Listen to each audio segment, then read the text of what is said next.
മലയാള ചലച്ചിത്ര പ്രേക്ഷകരെ സംബന്ധിച്ച് ഒരു നഷ്ടമായിട്ടുള്ള, ഇനി ഒരിക്കലും കാണാൻ പറ്റാത്ത രീതിയിൽ നഷ്ടപ്പെട്ടു പോയ മറ്റൊരു പടത്തിൻ്റെ കഥയാണ് എന്ന് പറയുന്നത്. അത് 1967 റിലീസായ ഒരു പടമാണ്. മൂവി ക്രാഫ്റ്റ് എന്ന ബാനറിൽ എൻ പ്രകാശ്, അദ്ദേഹം സംവിധായകൻ, ജീവിക്കാൻ അനുവദിക്കൂ എന്ന് പറഞ്ഞ പടം. പിന്നെ പാതിരാപ്പാട്ട് എന്നാണ് ഈ പടത്തിൻ്റെ, പറയാൻ ഉദ്ദേശിക്കുന്ന പടത്തിൻ്റെ പേര്. പിന്നെ കായൽക്കരയിൽ എന്ന് പറഞ്ഞ പടം ഉണ്ടായിരുന്നു. ക്യാമറ ഫോട്ടോഗ്രാഫിയും വർക്ക് ഇത് ചെയ്യും. ഇത് മൂവി ക്രാഫ്റ്റിൻ്റെ ഓണർ, പ്രൊഡ്യൂസർ പുള്ളിയായിരുന്നു, എൻ പ്രകാശ്. പിന്നെ പുള്ളി ഇതിനെ സംവിധാനം ചെയ്യുകയും ചെയ്യും. ഈ പടത്തിന് നല്ലൊരു ഹൊറർ സബ്ജക്റ്റിൻ്റെ ഇത്. സത്യം പറയാമല്ലോ, ഈ പടം ഞാൻ 5ാം ക്ലാസ്സിലൊക്കെ പഠിക്കുന്ന സമയത്ത് ഈ പടം ആദ്യമായിട്ട് വരുന്നത്. അന്ന് ഏറ്റുമാനൂർ ജി ടാക്കീസിൽ, അന്ന് അങ്ങനെ ആയിരുന്നു ആ തിയേറ്ററിൻ്റെ പേര്, ജി ടാക്കീസിൽ ഈ പടം വന്നിട്ട് ഞാൻ കാണാൻ പോയി. ശരിക്കും പേടിച്ചു പോയി എന്നുള്ളതാണ്. അതിൻ്റെ അകത്തൊരു പാട്ടുണ്ട്. ഈ പാട്ടും പാടി രാത്രിയിൽ ഒരു വെള്ള സാരി, വെള്ള ബ്ലൗസും മൂട്ടിയൊക്കെ അഴിച്ചിട്ടിട്ട് ഒരു പ്രേതം ഇങ്ങനെ വിലസി നടക്കുന്നൊരു സാധനം ഉണ്ടെന്ന് വരണ്ടു പോയി. കുട്ടിയായതുകൊണ്ട് കൂടെ ആയിരിക്കും. നിഴലായി നിന്റെ പിറകെ പ്രതികാര ദുർഗ ഞാൻ വരുന്നു, ഒടുങ്ങാത്ത ദാഹവുമായി.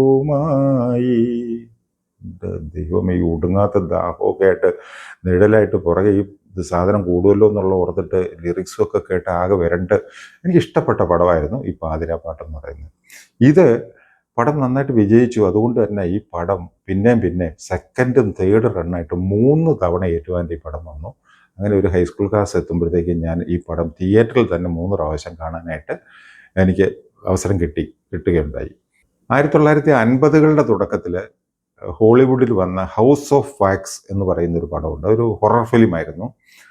ഒരു വിൻസെന്റ് പ്രൈസ് എന്ന് പറഞ്ഞ ഡ്രാക്കുളയായിട്ടൊക്കെ അഭിനയിച്ചിട്ടുള്ള ഒരു മനുഷ്യനുണ്ട്, വിൻസെന്റ് പ്രൈസ്. നല്ല ഹോളിവുഡിലെ ഒരു പ്രധാനപ്പെട്ട വില്ലൻ, നെഗറ്റീവ് ക്യാരക്ടേഴ്സ് ചെയ്യുന്ന ഒരു നടനായിരുന്നു വിൻസെന്റ് പ്രൈസ്. അദ്ദേഹം അഭിനയിച്ച ഹൗസ് ഓഫ് വാക്സ് എന്ന് പറയുന്ന പടത്തിൽ നിന്ന് പ്രചോദനം ഉൾക്കൊണ്ടിട്ടാണ് ഈ പടം ചെയ്തതെന്നാണ് പറയുന്നത്. ഈ എൻ പ്രകാശിന് അല്ലെങ്കിൽ തന്നെ ഹോളിവുഡിൽ നിന്നുള്ള പടങ്ങളുടെ പ്രചോദനം ഉള്ളതായിട്ട് നമുക്ക് മനസ്സിലാക്കാം, അദ്ദേഹത്തിൻ്റെ ഈ സിനിമകൾ വാച്ച് ചെയ്ത് കഴിഞ്ഞാൽ. ഹൗസ് ഓഫ് വാക്സ് എന്ന് പറയുന്ന ഈ പടം ഇതിന് വേറൊരു പ്രത്യേകതയും കൂടെ ഉണ്ട്. 3D ഫിലിമായിരുന്നു അത്. 3Dയിൽ തന്നെ കളറിൽ എടുത്ത 3D പടം, ലോകത്തെ ആദ്യത്തെ കളർ 3D പടം എന്നുള്ളൊരു പേരും കൂടെ ആ പടത്തിനുണ്ടായിരുന്നു. വേൾഡ് ഫേമസ് ആയിട്ടുള്ള പടമാണ് ഹൗസ് ഓഫ് വാക്സ്. ഭയങ്കര ഹിറ്റുമായിരുന്നു. ആ പടത്തിൻ്റെ തീമും അതിൻ്റെ കൂടെ നമ്മുടെ നാട്ടിൽ ചിലവാകുന്ന കുറച്ച് ഭീകര എലമെൻസ്, അതായത് ഈ പ്രേതം പോലുള്ള സാധനമൊക്കെ മിക്സ് ചെയ്തൊരു കഥയായിരുന്നു. ഞാൻ പറഞ്ഞില്ല, രസമുള്ളൊരു കഥയായിരുന്നു. ഈ ഹൈറേഞ്ച് പ്രദേശത്തൊക്കെ സിറ്റി ചേർത്ത്, ജാക്കോ സിറ്റി എന്നൊക്കെ പറഞ്ഞിട്ട്, കടുക്ക സിറ്റി എന്നൊക്കെ പറഞ്ഞ് കുറേ സ്ഥലങ്ങളുണ്ട്. അതുപോലത്തെ ഒരു സിറ്റി, മംഗലം സിറ്റി എന്ന് പറയുന്ന ഒരു സ്ഥലത്താണ് ഈ കഥ നടക്കുന്നത്. അവിടെ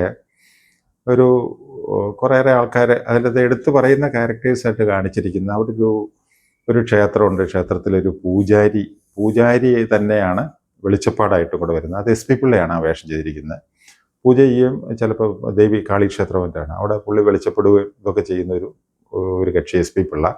പിന്നെ അവിടെ ഒരു ഡോക്ടറുണ്ട്, അത് നെല്ലിക്കോട് ഭാസ്കരനാണ് ആ ഡോക്ടറുടെ വേഷം ചെയ്യുന്നത്. ഡോക്ടറുടെ മകളായിട്ട് ഷീലയുണ്ട് അവിടെ. പിന്നെ അവിടെ ഒരു ശില്പി താമസിക്കുന്നുണ്ട്. പുള്ളിക്ക് അവിടെ ഒരു സ്വന്തമായിട്ട് സ്റ്റുഡിയോ, ഒത്തിരി ശില്പങ്ങളും ഒക്കെ ഉണ്ടാക്കി വെച്ചിരിക്കുന്ന ഈ ബുൾഗാൻ താടിയൊക്കെ വെച്ച് പൈപ്പും ഒക്കെ വലിച്ചിട്ട് നടക്കുന്ന GK പിള്ളയാണ് ആ വേഷം ചെയ്യുന്നത്. ഒന്നോന്തരം ഒരു വില്ലനായിരുന്നു GK പിള്ള എന്ന് പറയുന്നത്. ശരിക്കും അന്ന് അത് കണ്ടു കഴിഞ്ഞാൽ, പുള്ളിയുടെ ചില പെരുമാറ്റവും ചില നോട്ടവും ഒക്കെ കണ്ടു കഴിഞ്ഞാൽ, ബാലനായിരുന്നുകൊണ്ടാണോ എന്നറിയില്ല, ആ സമയത്ത് ശരിക്കും പേടിച്ചിട്ടുണ്ട് ഈ GK പിള്ളയെ കണ്ടിട്ട്. അതുപോലെ ഈ പ്രേതവും ഇതെല്ലാം കൂടെ കണ്ടിട്ട്.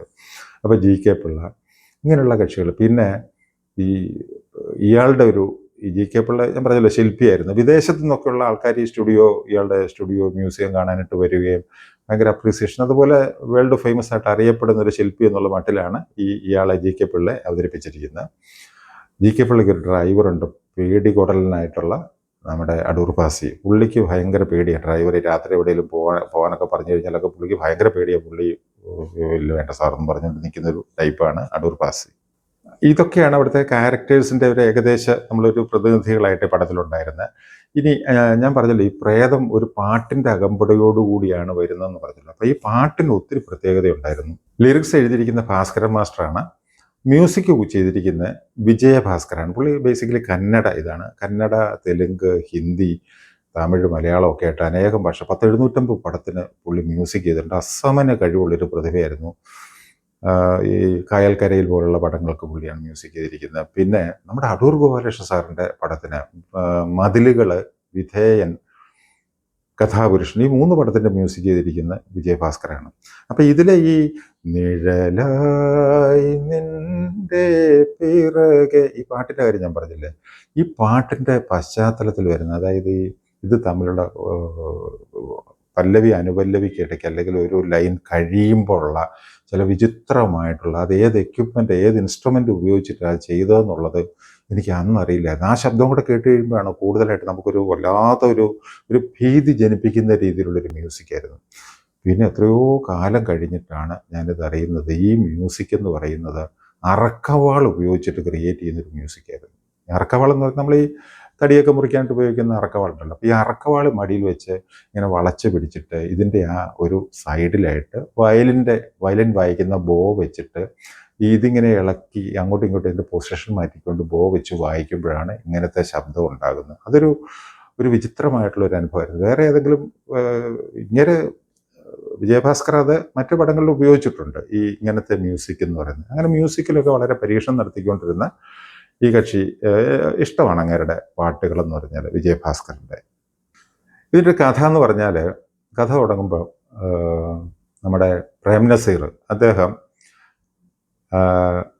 ആ കാലത്ത് യുദ്ധം നടക്കുമ്പോൾ, അതിർത്തിയിൽ യുദ്ധം നടക്കുമ്പോൾ, അങ്ങനെ പലപ്പോഴും ഇപ്പോഴും ഒക്കെ സംഭവിക്കാറുണ്ട്, യുദ്ധത്തിൽ മരിച്ചുപോയി ആൾക്കാർ, പട്ടാളത്തിലെ ആൾക്കാർ മിസ്സിങ് ആയി കഴിഞ്ഞാൽ വീരചർമ്മം പ്രാപിച്ചു എന്ന് ഈ ബോഡി ഒട്ട് കിട്ടിയിട്ടില്ല. മിസ്സിങ് ആയിട്ടുള്ള പലരും കുറേ കാലം അവർ വെയിറ്റ് ചെയ്ത് ഇതൊക്കെ കഴിഞ്ഞിട്ടും ആളെ കിട്ടുന്നില്ല, അറിവൊന്നുമില്ല, ബോഡിയും കിട്ടുന്നില്ലെങ്കിൽ മിസ്സിങ് ആയി എന്ന് പറഞ്ഞാൽ, അല്ല വീരചരമം പ്രാപിച്ചു എന്നൊക്കെ പറഞ്ഞിട്ടായിരിക്കും അന്ന് വീട്ടിലേക്ക് ടെലഗ്രാം വരുന്നത്, അല്ലെങ്കിൽ വീട്ടുകാർ വിശ്വസിക്കുന്ന കത്തൊന്നും വരാതെയൊക്കെ വരുമ്പോൾ. അങ്ങനെയുള്ളൊരു സാഹചര്യത്തിൽ യുദ്ധം കഴിഞ്ഞിട്ട് തിരികെ മിസ്സിങ്, അല്ല വീരചരമം പ്രാപിച്ചു യുദ്ധത്തിൽ എന്ന് വിചാരിച്ചിട്ട് ആൾക്കാർ, വീട്ടുകാരെ, അമ്മയും പെങ്ങളും കാമുകിയായിട്ടുള്ള ഷീല, ഇവരൊക്കെ വിഷമിച്ചിരിക്കുന്ന ഈ പെങ്ങളായിട്ട് വരുന്ന ഇന്ദിരാ തമ്പി എന്ന് പറയുന്ന നടിയായിരുന്നു. ഇന്ദിരാ തമ്പി അമ്മു എന്നൊക്കെ പറയുന്ന സിനിമയിലൊക്കെ വന്ന 5-6 പടങ്ങളിൽ വന്നിരിക്കുന്ന ഒരു യുവനായിക, നല്ല സൗന്ദര്യമൊക്കെ ഉള്ള, കുറച്ച് പടങ്ങളിലേ വന്നുള്ളൂ. അശ്വമേധത്തിൽ വന്നിട്ടുണ്ട് ഇന്ദിരാ തമ്പി. ഞാൻ അശ്വമേധം പറയുമ്പോൾ പറഞ്ഞിട്ടുണ്ട്. ഇന്ദിരാ തമ്പി ആയിരുന്നു പെങ്ങളായിട്ട് വരുന്നത്, പിന്നെ അമ്മ.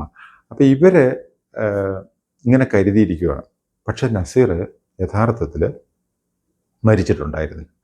നസീറിന് അങ്ങനെ യുദ്ധമൊക്കെ കഴിഞ്ഞ് ഇത് കഴിഞ്ഞ് മിസ്സിങ് ആയിട്ടുള്ള ആൾ പട്ടാളത്തിൽ തിരിച്ചു വന്ന് പുള്ളിക്ക് നാട്ടിലേക്ക് പോരാണ്ട് അവധി കിട്ടി. അപ്പോൾ പുള്ളി എന്ത് ചെയ്യും, പുള്ളി വീട്ടിൽ അറിയിക്കുകയില്ല. ചില സർപ്രൈസ് വിസിറ്റ് എന്ന് പറയല്ലേ, അല്ലെങ്കിൽ ഈ മരിച്ചുപോയി ഇല്ല എന്ന് വിചാരിച്ചുകൊണ്ടിരിക്കുന്ന ആളുടെ മുമ്പിൽ പെട്ടെന്ന് തന്നെ ഞാൻ മരിച്ചിട്ടില്ല, അങ്ങനെ ഉള്ളൊരവസ്ഥയിൽ പ്രത്യക്ഷപ്പെടുക എന്നൊക്കെ പറഞ്ഞ് ഭയങ്കര ഒരു സസ്പെൻസ് ആണല്ലോ, ഭയങ്കര നാടകീയത സൃഷ്ടിക്കാൻ പറ്റുന്ന ഒരു അവസ്ഥയാണ്. അപ്പോൾ അത് സൃഷ്ടിക്കാൻ വേണ്ടിയിട്ട് നസീർ വീട്ടിൽ അറിയിക്കാതെയാണ് ഈ പട്ടാളത്തിൽ നിന്ന് ഇങ്ങനെ നാട്ടിലെത്തി വീട്ടിലേക്ക് പോകണം. അപ്പോൾ ഈ വണ്ടിക്കാരും റിക്ഷയൊന്നും എങ്ങോട്ടാ പോകേണ്ട, മംഗല സിറ്റി. അയ്യോ ഞങ്ങളില്ല. അതെന്താ ഞങ്ങളില്ല? അല്ല എന്താ കാര്യം എന്താ? അയ്യോ എൻ്റെ പൊന്നിയേട്ടാ ഞങ്ങളല്ല അങ്ങോട്ട്. ഇവരങ്ങോട്ടും ഇങ്ങോട്ടുമൊക്കെ പറഞ്ഞിട്ട് ഇവരാരും വരികയില്ല. അവസാനം അറിയുന്ന അവിടെ ഇങ്ങനെ പ്രേതം ഉണ്ടെന്നും പറയാം. അപ്പം നസീർ വിചാരിക്കും അവിടെ അങ്ങനെ ഒരു പ്രേതം ഇല്ലല്ലോ, നസീർ നേരത്തെ അവിടുത്തുകാരനാണല്ലോ, പക്ഷെ ഇപ്പോൾ അവിടെ പ്രേതബാധ തുടങ്ങിയിരിക്കുന്നു എന്നൊക്കെ പറഞ്ഞിട്ട് അവസാനം എങ്ങനെയൊക്കെയോ നസീർ ആളെ ഒപ്പിച്ച് അവിടെ വീട്ടിൽ ചെന്ന് അമ്മയും സഹോദരിയെ അത്ഭുതപ്പെടുത്താനായിട്ട് സർപ്രൈസ് വിസിറ്റായിട്ട് വന്ന് നസീർ നോക്കുമ്പം വീട് പൂട്ടിക്കിടക്കുന്നു. അവിടെ ഇവിടെയൊക്കെ മാറാലയൊക്കെ പിടിച്ചിട്ടുണ്ട്. ഇത് എന്ത് പറ്റിയെന്നുള്ള അറിയില്ല. വിളിച്ചിട്ടൊന്നും ആരെ കേൾക്കുന്നില്ല. ചുറ്റുമൊക്കെ നടന്നു നോക്കും, ആരുമില്ല. അപ്പം അയലോകത്തെ ഒരു കാരണവർ ഇറങ്ങി വരും. അവരോട് ചോദിക്കുമ്പോൾ അയാൾ പറയും, അപ്പം ഞങ്ങൾ പുറപ്പെട്ടു പോയി, എങ്ങാണ്ട് ഒരുത്തിൻ്റെ കൂടെ, അവളുടെ കാമുകൻ്റെ കൂടെ എങ്ങാണ്ട് പുറപ്പെട്ടു പോയി, അമ്മയും കാണാൻ, അമ്മ മരിച്ചും പോയി, അതുകൊണ്ട് എന്നെ കൂടുതൽ പെങ്ങളെക്കുറിച്ചൊന്നും അറിയില്ല എന്നാണ് ഈ കാരണവർ പറയുന്നത്. നസീറിന് ഇത് ഷോക്കായി പോകും. കാരണം ഇവർ തമ്മിലുള്ള കമ്മ്യൂണിക്കേഷൻ കുറെ കാലമായിട്ടില്ലായിരുന്നല്ലോ. നസീർ മിസ്സിങ് ആയിരുന്നു പട്ടാളത്തിൽ. അങ്ങനെ നസീറിനാകെ അതിശയാകും. ഇങ്ങനെ ഇതെന്ത് ചെയ്യണമെന്നറിയാതെ അവിടെ വന്ന് ഈ കാമുകി ഷീലയാണ്. ഷീലയുടെ അച്ഛനുണ്ടല്ലോ ഡോക്ടർ നെല്ലിക്കോട് ഭാസ്കരൻ, അവരുടെ വീട്ടിൽ ചെന്ന് ചോദിക്കുമ്പോൾ അവർ വേറൊരു കഥയാണ് പറയുന്നത്. ഇത് കാമുകി ചിലപ്പോൾ ഇത് കൊല്ലപ്പെട്ടതായിരിക്കാൻ സാധ്യതയുണ്ട്. അപ്പോൾ ഷീല പറയുക കൊല്ലപ്പെട്ടിരിക്കാൻ സാധ്യതയില്ല. അങ്ങനെ മറ്റേ ഡോക്ടർ പറയുന്ന കാമുകൻ കൊന്നതായിരിക്കും, കാമുകനായിട്ട് ഉമ്മറാണ് കൊന്നതായിരിക്കും. ഇതൊക്കെ ആയിട്ട് വല്ലാത്തൊരു അവസ്ഥയിലേക്ക് പോകണം. നസീറിന് ഇത് എന്ത് സംഭവിച്ചു എന്നുള്ളത് അറിയില്ല. നസീർ അവിടെ തള്ളും താമസിക്കുമ്പോൾ രാത്രിയാകുമ്പോൾ വെള്ളിയാഴ്ച രാത്രിയാണ്. രാത്രി ഈ പാട്ട് കേൾക്കും. വല്ലാത്ത മ്യൂസിക്കോട് കൂടിയിട്ട് നസീർ പേടിച്ചു പുറത്തിറങ്ങും. ഇതെന്താന്നുള്ള അറിയാനുള്ള ആകാംക്ഷയോടുകൂടി പുറത്തിറങ്ങുമ്പോൾ ഈ വെള്ള സാരിയും ഇതൊക്കെ ആയിട്ട് ഈ പെണ്ണ് നടന്നു പോകുന്നതാണ്. നസീർ പുറകെ ഫോളോ ചെയ്ത് ചെല്ലും. ഇങ്ങനെ അവിടെ ഇവിടെയൊക്കെ ആയിട്ട് പോയിട്ട് ഈ പെണ്ണ് മിസ്സിങ്, പാട്ട് മുഴുവൻ കഴിഞ്ഞാൽ പെണ്ണ് മിസ്സിങ് ആവും, പെണ്ണെ കിട്ടുകയില്ല. അപ്പോൾ പുറകിൽ നസീറിൻ്റെ പുറകിൽ കൈ വന്നിങ്ങനെ വന്ന് വീഴും. നസീർ ഞെട്ടി തിരിഞ്ഞു നോക്കുമ്പോൾ ഇത് നമ്മുടെ GK പിള്ളയാണ്, ശില്പി. പുള്ളി പൈപ്പൊക്കെ വലിച്ച് താടിയൊക്കെ പിടിച്ചിട്ട് ഇങ്ങനെ ഹൈറ്റൊക്കെ ഉള്ള മനുഷ്യരായിരുന്നു. അപ്പോൾ നസീർ ആദ്യം ഞെടുക്കും, എന്നിട്ട് ചോദിക്കും ഇങ്ങനെ എന്താണെന്നൊക്കെ ചോദിക്കുമ്പോൾ GK പിള്ള പറയുന്നത് എനിക്ക് ഉറപ്പുണ്ട്, ഇവൻ്റെ നസീറിൻ്റെ സഹോദരിയെ കാമുകൻ കൊന്നതാണെന്നുള്ളതിന് എനിക്ക് വ്യക്തമായ ഉറപ്പുണ്ട്, തെളിവുണ്ട് എൻ്റെ കയ്യിൽ, അങ്ങനെ പോയിരിക്കുന്നതാണ് എന്നും പറഞ്ഞിട്ട് ഈ ശില്പി പറയും, GK പിള്ള പറയും. ഇതും കൺഫ്യൂഷനാകും. അതായത് പഴയ ഒരു റാഷമൺ പടമില്ലേ, റാഷമൺ എന്ന് പറഞ്ഞാൽ കുറസോവയുടെ ഒരു പടമുണ്ടല്ലോ, അതിൻ്റെയൊക്കെ സ്വാധീനം വെച്ചിട്ടാണ് ഇങ്ങനെ കഥ ഉണ്ടാക്കിയിരിക്കുന്നത്. പക്ഷേ റാഷമണിൻ്റെ ഇടയിലൊക്കെ എത്തുന്ന ഒരു കഥയായില്ലേ ഇത്. ആ ട്രീറ്റ്മെൻറ്റിൻ്റെ കാര്യം ഞാൻ പറഞ്ഞു. ഒരേ സംഭവത്തെക്കുറിച്ച് പലരും പല രീതിയിൽ കഥ പറയുന്നതായിട്ട്, അങ്ങനെ വളരെ നക്ഷലായിട്ട് പറഞ്ഞാൽ അത്രയും. അങ്ങനെ നസീർ വീണ്ടും ഇങ്ങനെ ഇതായിട്ട് നിൽക്കുവാണ്. അങ്ങനെ ഇരിക്കെ നസീർ ഈ ഡ്രൈവറെ കണ്ടുകൊണ്ടു. അത് GK പിള്ളയുടെ ഡ്രൈവറെ കാണും. അപ്പോൾ ഡ്രൈവറോട് ഇങ്ങനെ സംസാരിക്കുമ്പോൾ അടൂർ ഭാസി ഡ്രൈവർ പറയും KP ഉമ്മറിനെ അറിയാം, KP ഉമ്മറും അങ്ങനെ കൊല്ലുന്ന ഒരു മനസ്ഥിതിയൊന്നുമില്ല, അവളുമായിട്ട് വളരെ ഇഷ്ടമായിരുന്നു, നിങ്ങളാണെങ്കിലും കല്യാണം കഴിപ്പിച്ചു കൊടുക്കാൻ റെഡിയാണല്ലോ, പിന്നെ എന്തിനാണ്, വീട്ടിൽ ആർക്കും എതിർപ്പുള്ള കേസല്ല, കെട്ടാവുന്ന കേസാണ്, പിന്നെ എന്തിന് ഉമ്മർ ഈ പെങ്ങളെ, അതായത് ഇന്ദിരാ തമ്പിയെ കൊല്ലണം, അതിന് ഉത്തരവില്ല. അപ്പോൾ അതല്ല, കൊന്നിട്ടുള്ളതല്ല എന്നുള്ള രീതിയിൽ അടൂർ ഭാസി പറയും. ഇത് മൊത്തം കൺഫ്യൂഷൻ, അത് സസ്പെൻസ്. ഈ ക്ഷേത്രത്തിലെ പൂജാരി കമ്പളിച്ചപ്പാട് SP പിള്ള ഉണ്ടല്ലോ, SP പിള്ളയായിട്ട് ഇങ്ങനെ ചോദിച്ചു കഴിയുമ്പോൾ SP പിള്ള പറയുന്നത് അവിടെ ഈ മംഗലം സിറ്റിയിൽ ഒരു വനിതാ സമാജവും കാര്യങ്ങളൊക്കെ ഉണ്ട്. ഈ ഡ്രൈവറായിട്ടുള്ള അടൂർ ഭാസിയുടെ ഭാര്യയാണ് വനിതാ സമാജത്തിൻ്റെ സെക്രട്ടറി ഒക്കെ ആയിട്ടുള്ളത്. അവർ അതിൻ്റെ ഈ വനിതാ സമാജത്തിൻ്റെ വാർഷികം വിപുലമായിട്ട് ആഘോഷിക്കാനുണ്ടെന്ന് തീരുമാനിക്കും. അപ്പോൾ അതിൽ ഇന്ദിരാ തമ്പിയുടെ ഒരു കൂട്ടുകാരുടെയും കൂടെ ചേർന്നൊരു ഡാൻസൊക്കെ പ്ലാൻ ചെയ്തിരുന്നു. ഈ ഡാൻസിൽ കളിച്ച് ഇത് കഴിയുമ്പോഴത്തേക്കും അമ്മയ്ക്ക് അസുഖമാണെന്നും പറഞ്ഞിട്ട് അവിടെ നിന്ന് ഇത് വിവരം അറിഞ്ഞിട്ട് ഈ SP പിള്ള, അതായത് ഈ പൂജാരി, അമ്പലത്തിലെ പൂജാരി വന്നിട്ട് ഇവളെ അറിയിച്ചിട്ട് അവിടുന്ന് ഇത് കൂട്ടിക്കൊണ്ട് പോകുന്നത് ഇവളുടെ വീട്ടിലേക്ക് കൂട്ടിക്കൊണ്ട് പോകുന്ന കാമുകനായിരുന്ന KP ഉമ്മറായിരുന്നു എന്ന് SP പിള്ള പറയും. അപ്പോൾ അവസാനം പോയിരിക്കുന്നത് കാമുകൻ്റെ കൂടെയാണ്. അപ്പോൾ അവളെ മിസ്സിങ് ആണ്, അവൻ്റെ കൂടെ പോയിരിക്കാൻ സാധ്യതയുണ്ട്, അല്ലെങ്കിൽ അവൻ കൊന്നു കളഞ്ഞിരിക്കാൻ സാധ്യതയുണ്ടെന്ന് പറഞ്ഞൊരു കൺഫ്യൂഷനിലാണ്. അങ്ങനെ നസീർ ആകെ വലഞ്ഞ് ഇങ്ങനെ നിൽക്കുമ്പോൾ ഇയാളെ കണ്ടുമുട്ടുവാണ്. ആരെ? KP ഉമ്മറിനെ കണ്ടുമുട്ടി നല്ല ഒന്നാന്തരമായിട്ട് ഇവർ തമ്മിൽ ഫൈറ്റ് നടക്കും. ഉമ്മർ തിരിച്ചൊന്നും ഇടിക്കുന്നില്ല, നസീർ ഉള്ള ദേഷ്യം മുഴുവൻ ഉമ്മറിനിട്ട് തീർക്കും, കുറേ അടിയൊക്കെ കൊടുക്കും.